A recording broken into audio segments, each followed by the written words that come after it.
Hello and welcome to Sleep Cove, the podcast and YouTube channel to get a great night's sleep. This recording is of the short story Poirot Investigates, The Adventure of the Western Star, written by Agatha Christie. This is a perfect bedtime story for adults, so please listen to my voice, listen to the story, forget any troubles or anxieties you may have, and you may slowly drift off to sleep. I really hope you enjoy it. Please listen in a place where you can comfortably go to sleep. This version does not have any relaxing background music, but if you would prefer a version with relaxing background music, please click the link in the top pinned comment in the comment section for that version. And let's begin. Poirot Investigates by Agatha Christie. The Adventure of the Western Star. I was standing at the window of Poirot's rooms, looking out idly on the street below. "That's queer," I exclaimed suddenly, beneath my breath. "What is it, mon ami?" asked Poirot placidly, from the depths of his comfortable chair. "Deduce, Poirot, from the following facts. Here is a young lady, richly dressed, fashionable hat, magnificent furs. She is coming along slowly, looking up at the houses as she goes. Unknown to her, she has been shadowed by 3 men and a middle-aged woman.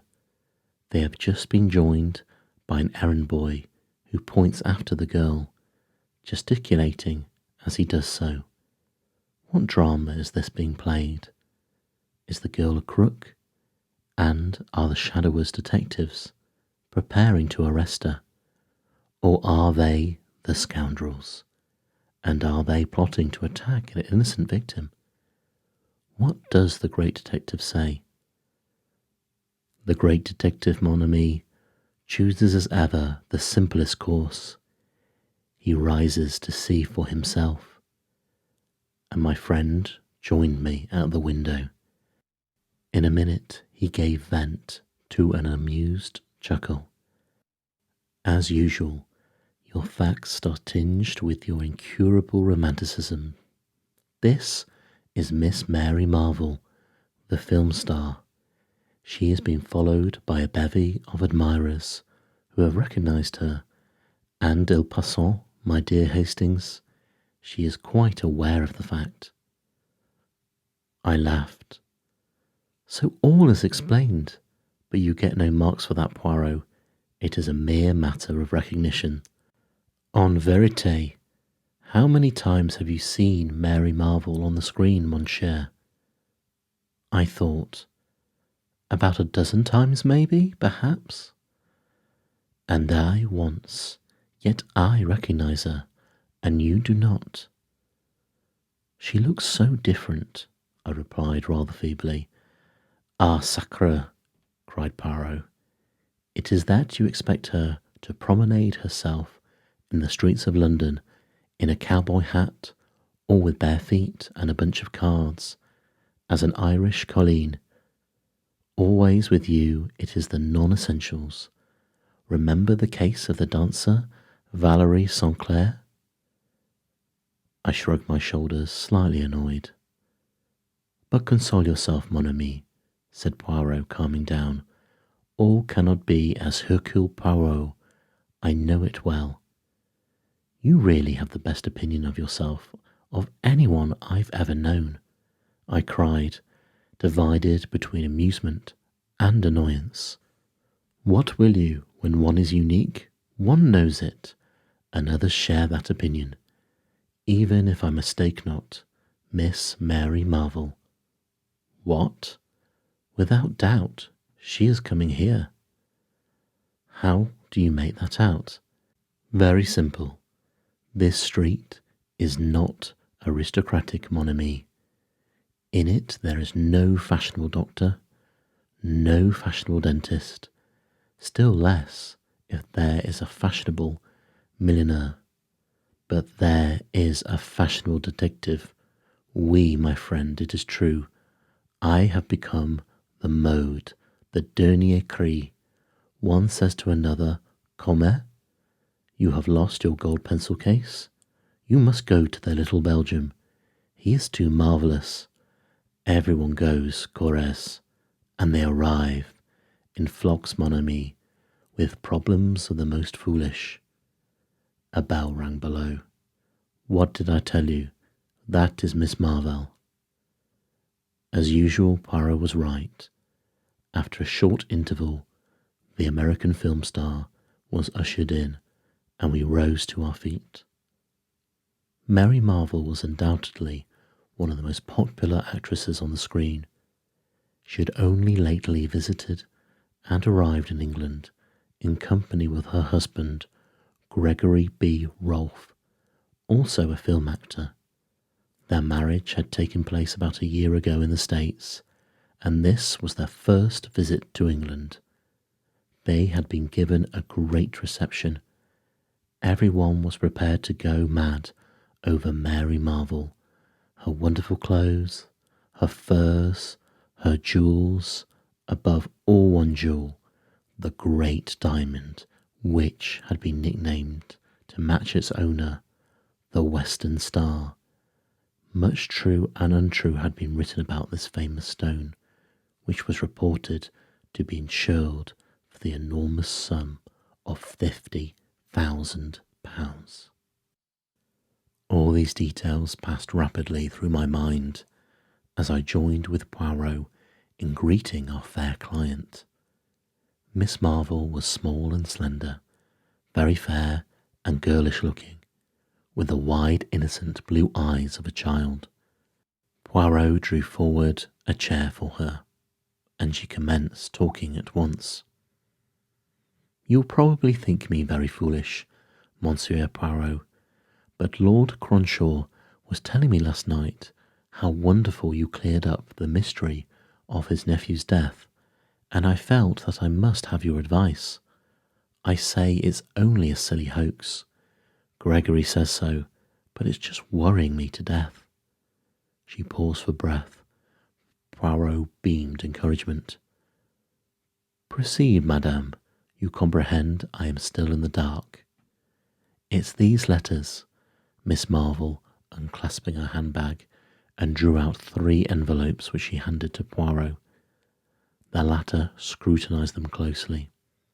Cheap paper, the name and address carefully printed. Let us see the inside. He drew out the enclosure. I had joined him and was leaning over his shoulder.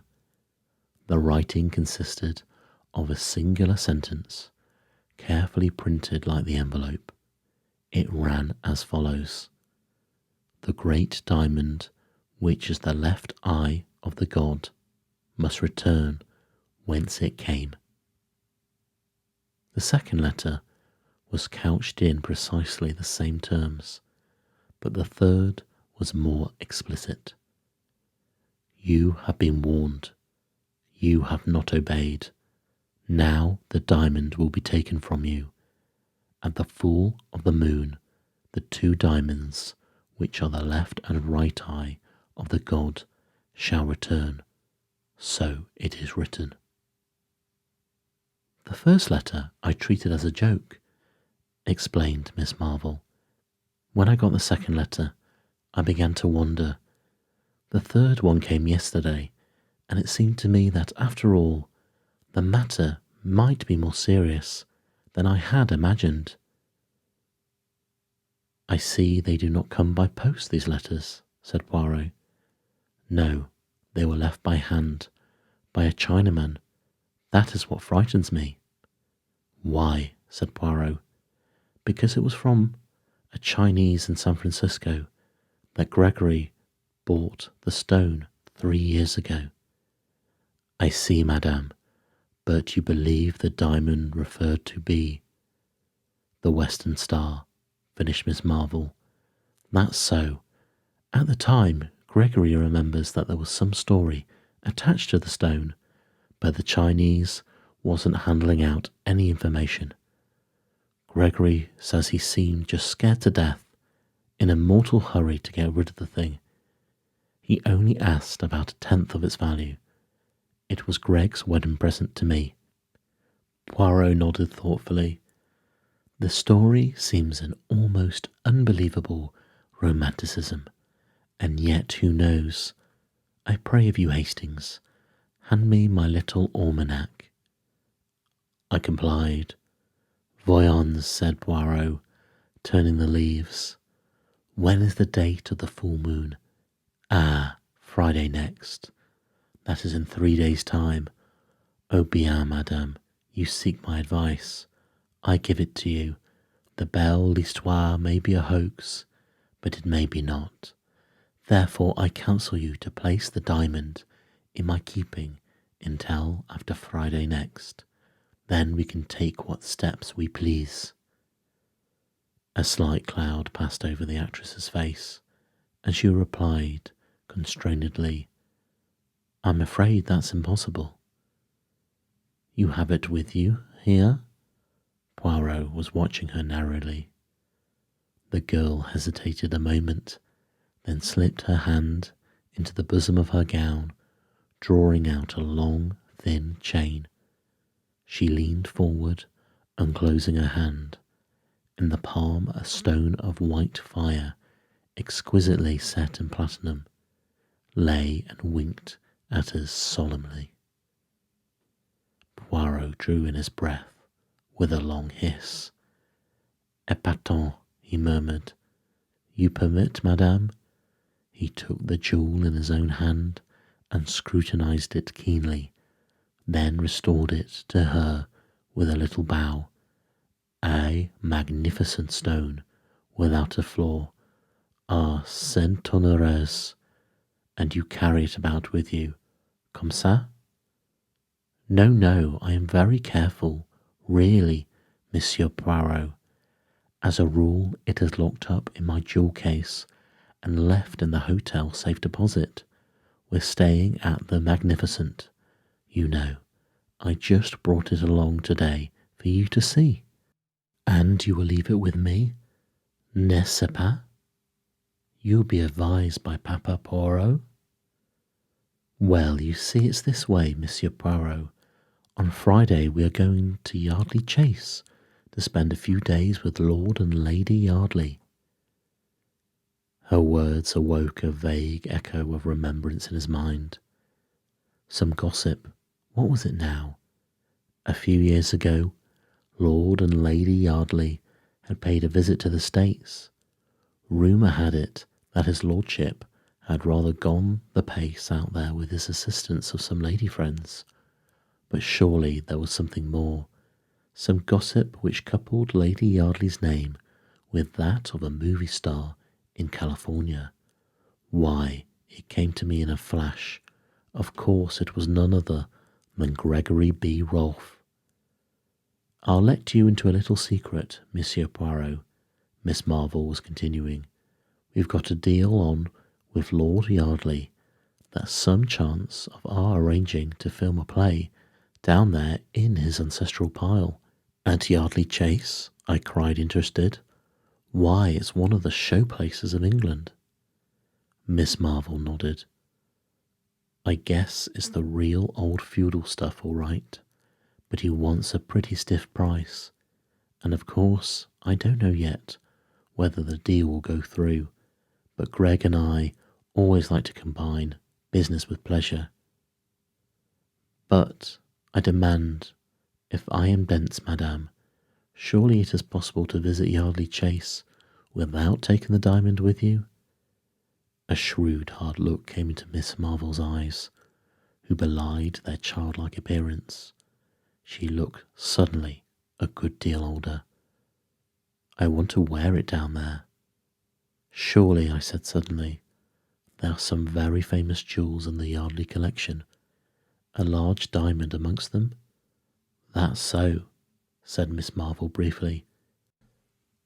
I heard Poirot murmur beneath his breath, Ah, c'est comme ça.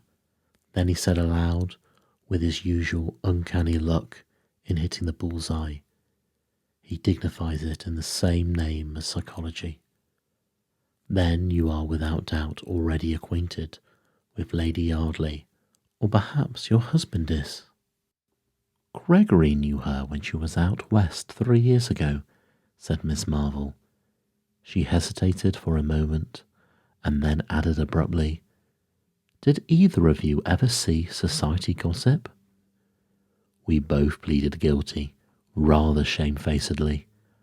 I ask because in this week's number there is an article on famous jewels, and it's very, very curious. She broke off. I rose, went to the table at the other side of the room, and returned with the paper in question in my hand. She took it from me, found the article, and began to read aloud.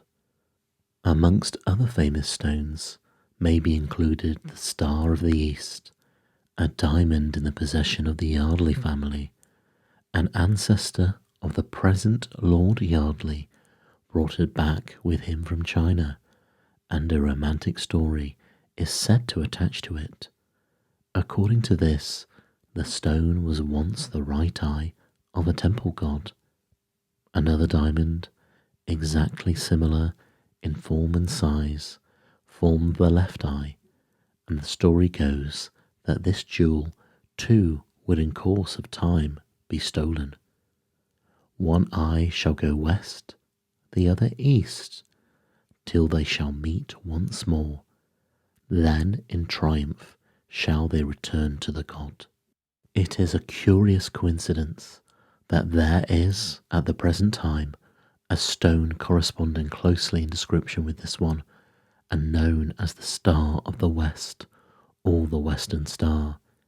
It is the property of the celebrated film actress, Miss Mary Marvel. A comparison of the two stones would be interesting. She stopped. Monsieur, murmured Poirot, without doubt a romance of the first order. He turned to Mary Marvel. Are you not afraid, madame? You have no superstitious terrors? You do not fear to introduce these two Siamese twins to each other, lest a Chinaman should appear and, hey presto, whisk them both back to China? His tone was mocking, but I fancied that an undercurrent of seriousness lay beneath it. I do not believe that Lady Yardley's diamond is anything like as good a stone as mine, said Miss Marvel. Anyway, I'm going to see. What more Poirot would have said I do not know, for at that moment the door flew open, and a splendid-looking man strode into the room. From his crispy, curling black head to the tips of his patent leather boots, he was a hero fit for romance. I said I'd call round for you, Mary, said Gregory Rolfe, and here I am. Well, what does Monsieur Poirot say to our little problem? Just one big hoax, same as I do? Poirot smiled up at the big actor. They made a ridiculous contrast. Hoax or no hoax, Mr. Rolfe, he said dryly, I have advised Madame, your wife, not to take the jewels with her to Yardley Chase on Friday. I'm with you there, sir, said Gregory. I've already said to Mary, but there, she's a woman through and through, and I guess she can't bear to think of another woman outshining her in the jewel line. What nonsense, Gregory, said Mary Marvel sharply, but she flushed angrily. Poirot shrugged his shoulders. Madame, I have advised. I can do no more. C'est fini. He bowed them both to the door. Ah la la, he observed, returning. L'histoire de femme. The good husband. He hit the nail on the head. Tout de même. He was not tactful. Assuredly not. I imparted to him my vague remembrances, and he nodded vigorously. So I thought all the same, there is something curious underneath us all. With your permission, mon ami, I will take the air. Await my return, I beg of you. I shall not be long. I was half asleep in my chair when the landlady tapped on the door and put her head in. Is another lady to see Mr. Poirot, sir? I've told her he was out, but she says, as how she'll wait, seeing as she's come up from the country. Oh, show her in here, Mrs. Murchison. Perhaps I can do something for her. In another moment the lady had been ushered in. My heart gave a leap as I recognised her. Lady Yardley's portrait had figured too often in the society papers to allow her to remain unknown. Do sit down, Lady Yardley, I said, drawing forward a chair. My friend Poirot is out, but I know for a fact that he'll be back very shortly. She thanked him and sat down. A very different type this from Miss Mary Marvel, tall, dark, with flashing eyes and a pale, proud face, yet something wistful in the curves of the mouth. I felt a desire to rise to the occasion. Why not? In Poirot's presence I frequently felt a difficulty. I do not appear at my best, and yet there is no doubt that I, too, possess the deductive sense in a marked degree. I leant forward on a sudden impulse. Lady Yardley, I said, I know why you have come here. You have received blackmailing letters about the diamond. There was no doubt as to my bolt having shot home. She stared at me open-mouthed, all colour banished from her cheeks. You know, she gasped. How? I smiled. By perfectly logical process. If Miss Marvel has had warning letters. Miss Marvel, she has been here? Yes, she has just left. As I was saying, if she, as the holder of one of the twin diamonds, has received a mysterious series of warnings, you, as the holder of the other stone, must necessarily have done the same. You see how simple it is. I am right then. You have received these strange communications also? For a moment she hesitated, as though in doubt whether to trust me or not. Then she bowed her head in assent with a little smile. That is so, she acknowledged. Were yours too left by hand by a Chinaman? No, they came by post. But tell me, has Miss Marvel undergone the same experience then? I recounted to her the events of the morning. She listened attentively. It all fits in. My letters are the duplicates of her. It is true that they came by post, but there is a curious perfume impregnating them, something in the nature of caustic. That at once suggested the East to me. What does it all mean? I shook my head.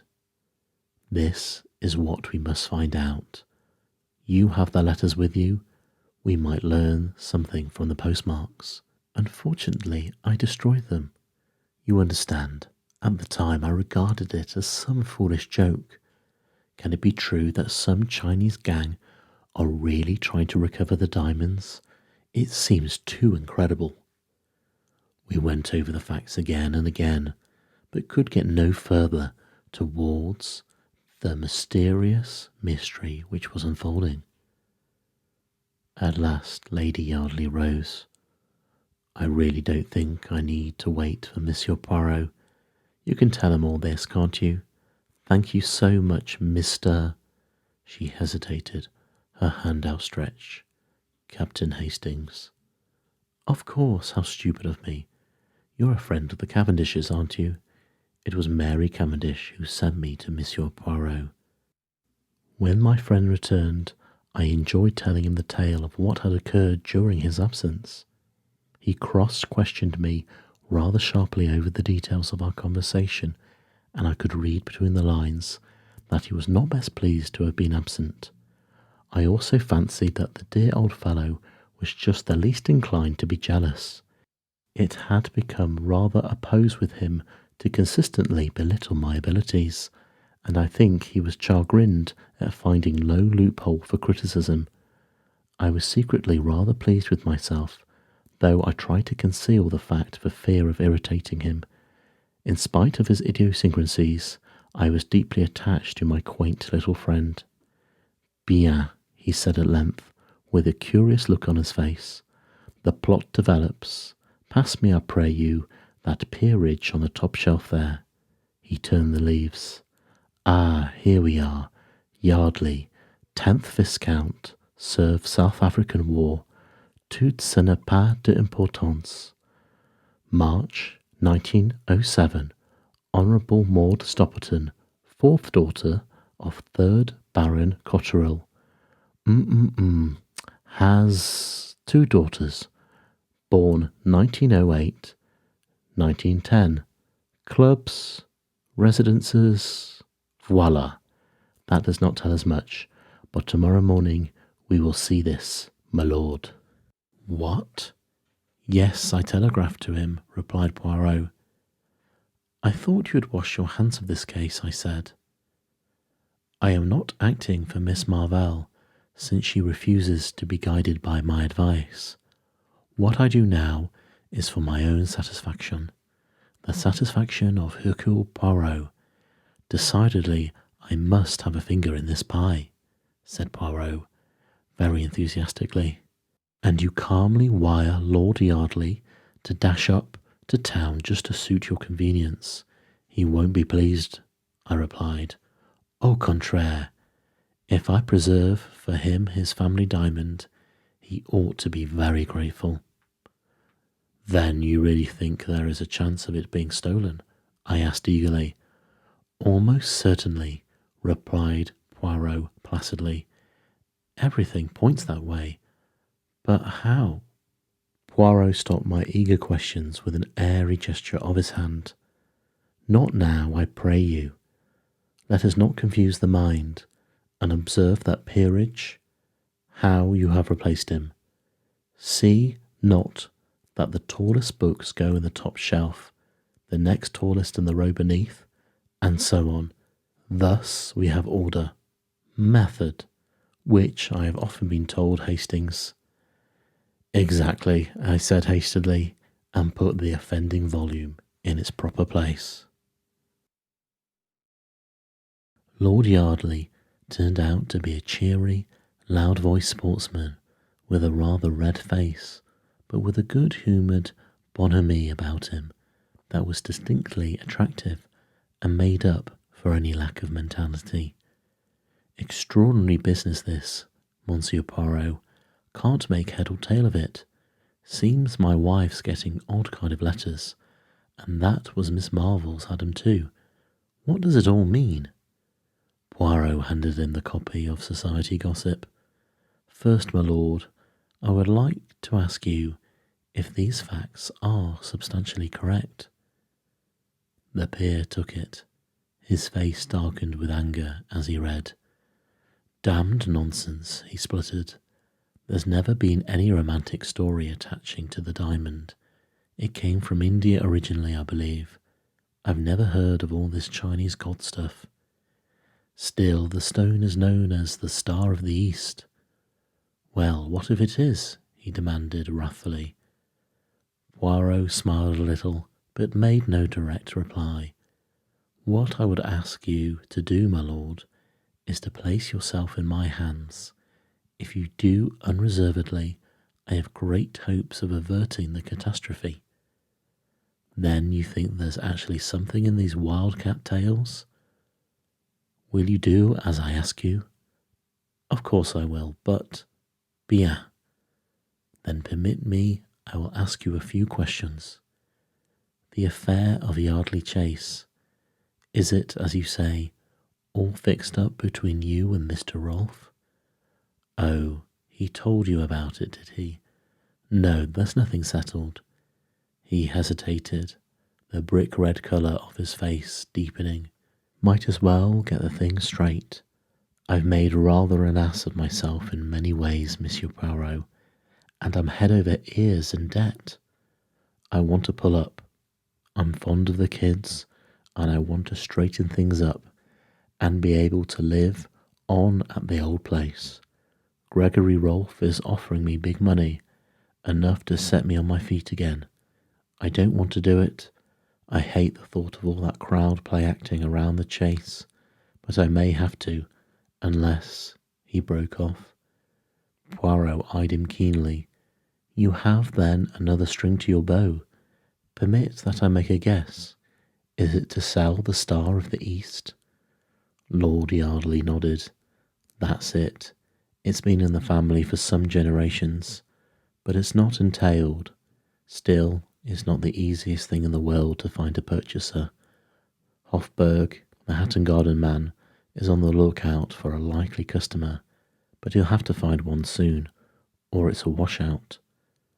One more question, Permettez. Lady Yardley, what plan does she approve? Oh, she's bitterly opposed to me selling the jewel. You know what women are. She's all for this film stunt.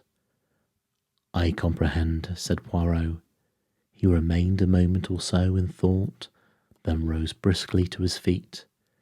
You return to Yardley Chase at once, bien. Say no word to anyone, mind, but expect us there this evening. We will arrive shortly after 5. All right, but I don't see. Ce n'est pas d'importance, said Poirot kindly. You will that I preserve for you your diamond. Ce n'est pas? Yes, but... Then do as I say. A sadly bewildered nobleman left the room. It was 5:30 when we arrived at Yardley Chase and followed the dignified butler to the old panel hall with its fire of blazing logs. A pretty picture met our eyes. Lady Yardley and her 2 children, the mother's proud dark head bent down over the 2 fair ones. Lord Yardley stood near, smiling down on them. Monsieur Poirot and Captain Hastings, announced the butler. Lady Yardley looked up with a start. Her husband came forward uncertainly, his eye seeking instruction from Poirot. The little man was equal to the occasion. All my excuses. It is that I investigate still this affair of Miss Marvel's. She comes to you on Friday, does she not? I will make a little tour first to make sure that it is all secure.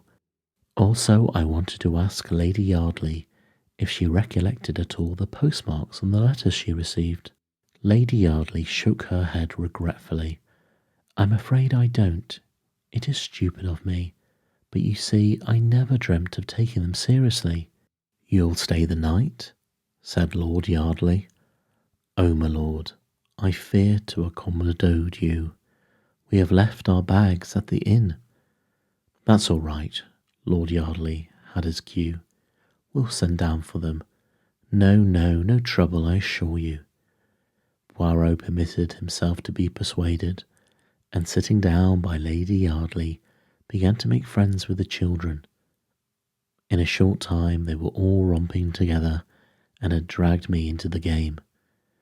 Vous êtes bonne mère, said Poirot with a gallant little bow, as the children were removed reluctantly by a stern nurse. Lady Yardley smoothed her ruffled hair. I adore them, she said with a little catch in her voice. And they you, with reason. Poirot bowed again. A dressing gong sounded, and we rose up to our rooms. At the moment the butler entered with a telegram on a tray which he handed to Lord Yardley. The latter tore it open with a brief word of apology. As he read it, he stiffened visibly. With an exclamation, he handed it to his wife. Then he glanced at my friend. Just a minute, Monsieur Poirot. I feel you ought to know about this. It's from Hofburg. He thinks he's found a customer for the diamond. An American, sailing for the States tomorrow. They're sending down a chap tonight to vet the stone. By Jove, though, if this goes through... Words failed him. Lady Yardley had turned away. She still held the telegram in her hand. I wish you wouldn't sell it, George, she said in a low voice. It's been in the family so long. She waited as though for a reply, but when none came, her face hardened. She shrugged her shoulders. I must go and dress. I suppose I'd better display the goods. She turned to Poirot with a slight grimace. It's one of the most hideous necklaces that was ever designed. George has always promised to have the stones reset for me, but it's never been done. She left the room. Half an hour later, we three were assembled in the great drawing room, awaiting the lady. It was already a few minutes past the dining hour. Suddenly, there was a low rustle, and Lady Yardley appeared framed in the doorway, a radiant figure in a long white shimmering dress. Round the column of her neck was a rivulet of fire. She stood there with one hand just touching the necklace. "Behold the sacrifice," she said gaily. Her ill humour seemed to have vanished. "Wait while I turn the big light on, and you shall feast your eyes on the ugliest necklace in England." The switches were just outside the door. As she stretched out her hand to them, the incredible thing happened. Suddenly, without any warning, every light was extinguished. The door banged, and from the other side of it came a long-drawn, piercing woman's scream. "Oh my God!" cried Lord Yardley. "That was Maid's voice. What has happened?" We rushed blindly for the door, cannoning into each other in the darkness. It was some minutes before we could find it. What a sight met our eyes! Lady Yardley lay senseless on the marble floor, a crimson mark on her white throat where the necklace had been wrenched from her neck. As we bent over her, uncertain for the moment whether she was dead or alive, her eyelids opened. "The Chinaman," she whispered painfully. "The Chinaman, the side door." Lord Yardley sprang up with an oath.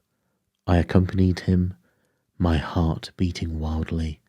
The Chinaman again. The side door in question was a small one in the angle of the wall, not more than a dozen yards from the scene of the tragedy. As we reached down, I gave a cry.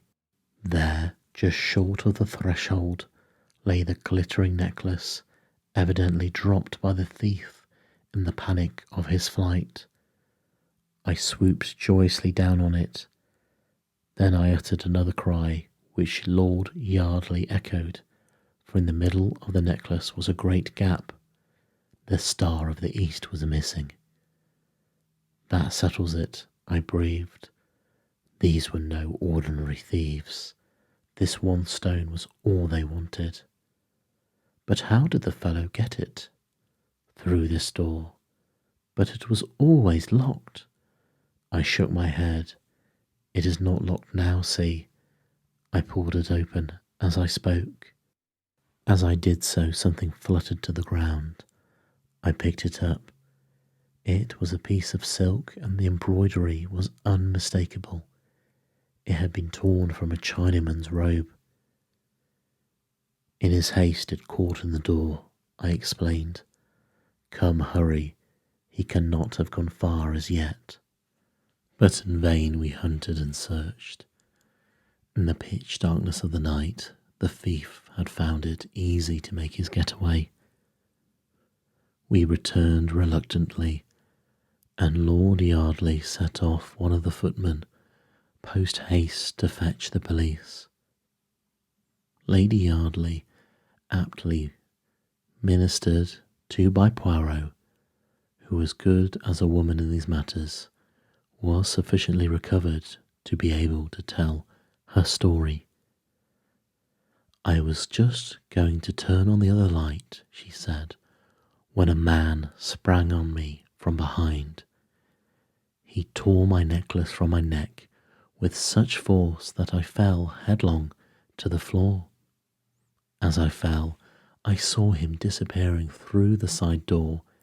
Then I realized by the pigtail and the embroidered robe that he was a Chinaman."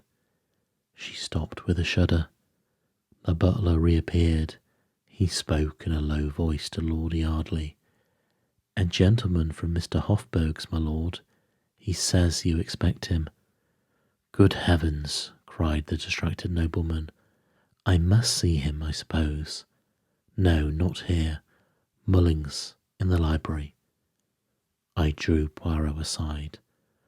Look here, my dear fellow, hadn't we better get back to London? You think so, Hastings? Why? Well, I coughed delicately.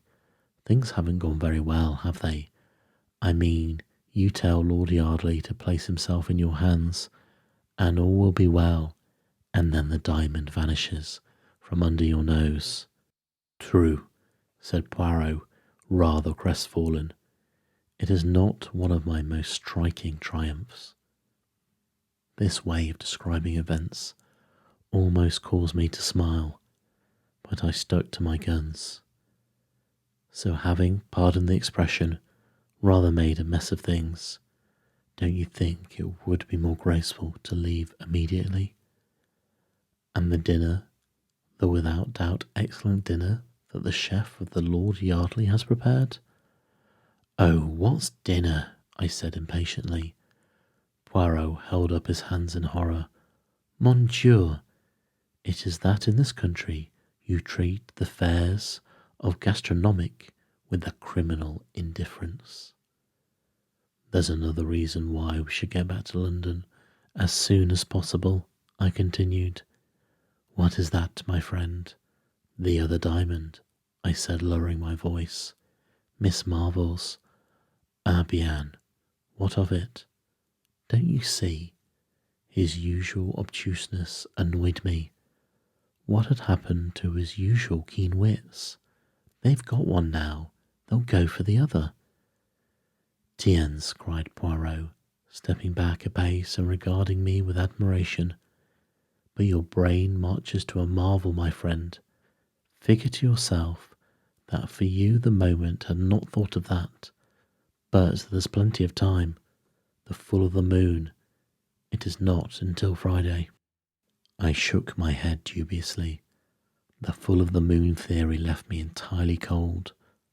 I had my way with Poirot, however, and we departed immediately, leaving behind us a note of explanation and apology for Lord Yardley. My idea was to go once on to the Magnificent and relate to Miss Marvel what had occurred, but Poirot vetoed the plan and insisted that the morning would be time enough. I gave in rather grudgingly. In the morning, Poirot seemed strangely disinclined to stir out. I began to suspect that, having made a mistake to start with, he singularly loathed to proceed with the case. In answer to my persuasions, he pointed out with admirable common sense that as the details of the affair at Yardley Chase were already in the morning papers, the Rolfes would know quite as much as we could tell them. I gave away unwillingly. Events proved my forebodings to be justified. About 2 o'clock the telephone rang. Poirot answered it. He listened for some moments with a brief Bien, Wasari? He rang off and turned to me. What do you think, mon ami? He looked half ashamed, half excited. The diamond of Miss Marvel, it has been stolen. What? I cried, springing up. And what about the full of the moon now?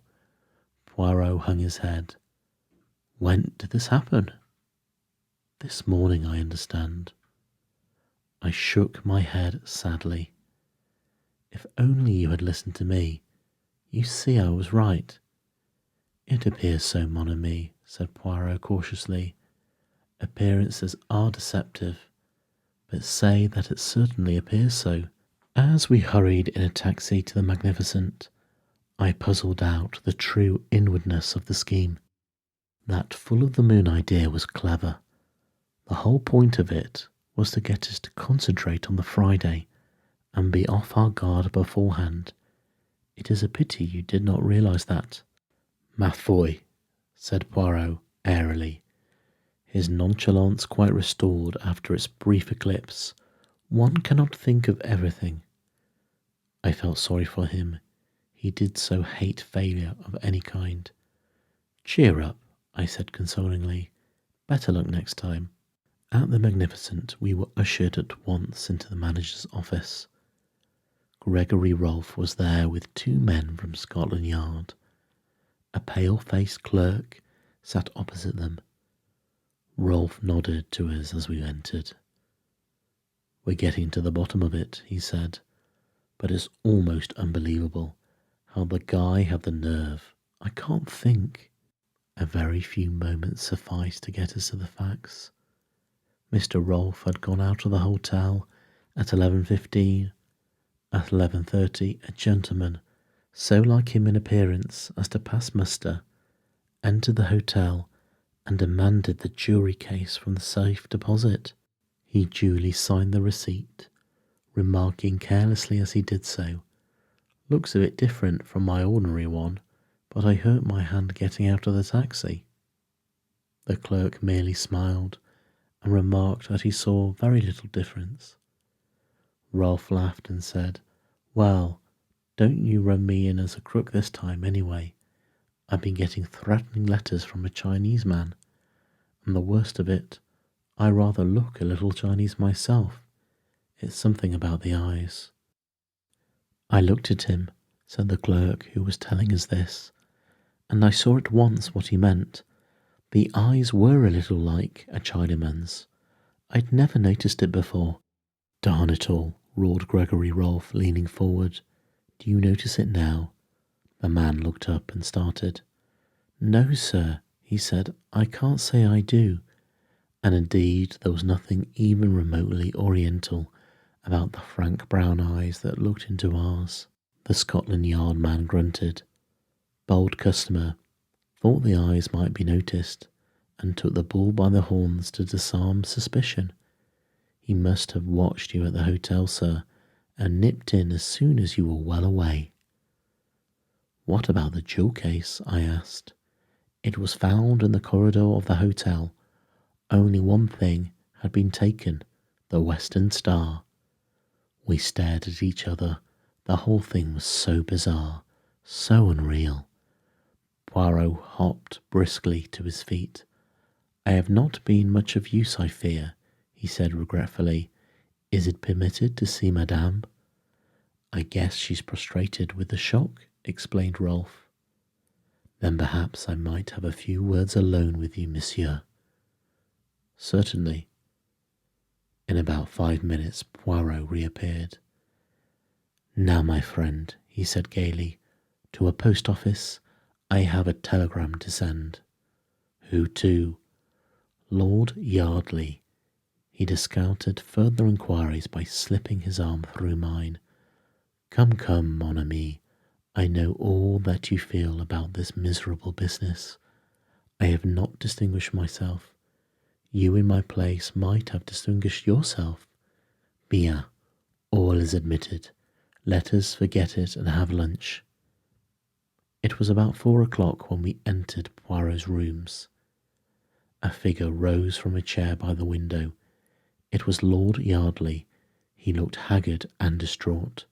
"I got your wire and came at once. Look here, I've been round to Hofburg, and they know nothing about the man of theirs last night, or the wire either. Do you think that—" Poirot held up his hand. "My excuses. I sent that wire and hired the gentleman in question." "You? But why? What?" The nobleman spluttered impotently. "My little idea was to bring things to a head," explained Poirot placidly. "Bring things to a head? Oh my God!" cried Lord Yardley. "And the ruse succeeded," said Poirot cheerfully.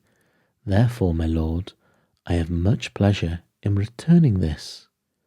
With a dramatic gesture, he produced a glittering object. It was a great diamond. "The Star of the East," gasped Lord Yardley. "I don't understand." "No," said Poirot. "It makes no matter. Believe me, it was necessary for the diamond to be stolen. I promised you that it should be preserved to you, and I have kept my word. You must permit me to keep my little secret. Convey, I beg you, the assurances of my deepest respect to Lady Yardley, and tell her how pleased I am to be able to restore her jewel to her. What pure Tom's, is it not? Good day, my lord.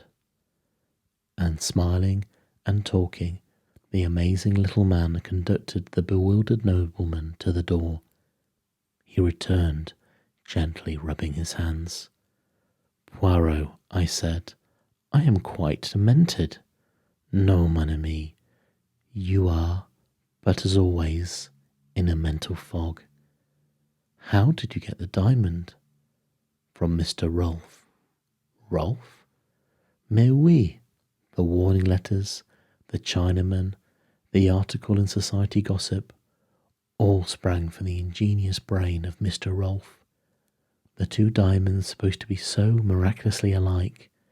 Bah, they do not exist. There was only one diamond, my friend. Originally in the Yardley collection, for 3 years it has been in the possession of Mr. Rolfe. He stole it this morning with the assistance of a touch of grease paint at the corner of each eye. Ah, I must see him on the film. He is indeed an artiste. But why should he steal his own diamond? I asked, puzzled. For many reasons. To begin with, Lady Yardley was getting restive. Lady Yardley? You comprehend, she was left much alone in California. Her husband was amusing himself elsewhere. Mr. Rolfe was handsome. He had an air about him of romance. But au fond, he is very businesslike, c'est monsieur. He made love to Lady Yardley, and then he blackmailed her. I taxed the lady with the truth the other night, and she admitted it. She swore that she had only been indiscreet, and I believe her. But undoubtedly, Rolfe had letters of her that could be twisted to bear a different interpretation. Terrified by the threat of divorce and the prospect of being separated from her children, she agreed to all he wished. She had no money of her own, and she was forced to permit him to substitute a paste replica for the real stone. The coincidence of the date of the appearance of the Western Star struck me at once. All goes well. Lord Yardley prepares to arrange himself, to settle down, and then comes the menace of the possible sale of the diamond. The substitution will be discovered. Without doubt, she writes off frantically to Gregory Rolfe, who has arrived in England. He soothes her by promising to range all, and prepares for a double robbery. In this way, he will quiet the lady, who might conceivably tell all to her husband, an affair which would not suit our blackmailer at all. He will have £50,000 insurance money. Aha, you have forgotten that. And he will still have the diamond. At this point, I put my finger in the pie. The arrival of a diamond expert is announced. Lady Yardley, as I felt sure she would, immediately arranges a robbery, and does it very well too. But Huquel Poirot, he sees nothing but facts. What happens in actuality? The lady switches off the light, bangs the door, throws the necklace down the passage, and screams. She has already wrenched out the diamond with pliers upstairs. But we saw the necklace round her neck, I objected. I demand pardon, my friend. Her hand concealed the part of it where the gap would have shown. To place a piece of silk in the door beforehand is child's play. Of course, as soon as Rolfe read of the robbery, he arranged his own little comedy, and very well he played it. What did you say to him? I asked him with lively curiosity. I have taken him that Lady Yardley has told her husband all, that I was empowered to recover the jewel, and that if it was not immediately handed over, proceedings would be taken. Also a few more little lies which occurred to me. He was as wax in my hands. I pondered the matter. It seems a little unfair on Mary Marvell. She had lost her diamond through no fault of her own. Bah, said Poirot brutally. She has a magnificent advertisement. That is all she cares for, that one. Now the other, she is different. Bonne mère très femme. Yes, I said doubtfully, hardly sharing Poirot's views on femininity. I suppose it was Rolfe who sent her the duplicate letters. Pas du tout, said Poirot briskly. She came by the advice of Mary Cavendish to seek my aid in her dilemma. Then she heard that Mary Marvell, whom she knew to be her enemy, had been here, and she changed her mind, jumping at a pretext that you, my friend, offered her. A very few questions sufficed to show me that you told her of the letters, not she, you. She jumped at the chance your words offered. I don't believe it, I cried, stung. Si, mon ami, it is a pity that you study not the psychology. She told you that the letters were destroyed. Ah la, never does a woman destroy a letter if she can avoid it, not even if it would be more prudent to do so. It is all very well, I said, my anger rising, but you've made a perfect fool of me, from beginning to end. No, it's all very well to try and explain it away afterwards. There really is a limit. But you were so enjoying yourself, my friend, said Poirot. I had not the heart to shatter your illusions. It's no good. You've gone a bit far this time. Mon Dieu, but how you enrage yourself for nothing, mon ami. I'm fed up, I said. I went out, banging the door. Poirot had made an absolute laughingstock of me. I decided I needed a sharp lesson. I would let some time elapse before I forgave him. He had encouraged me to make a perfect fool of myself.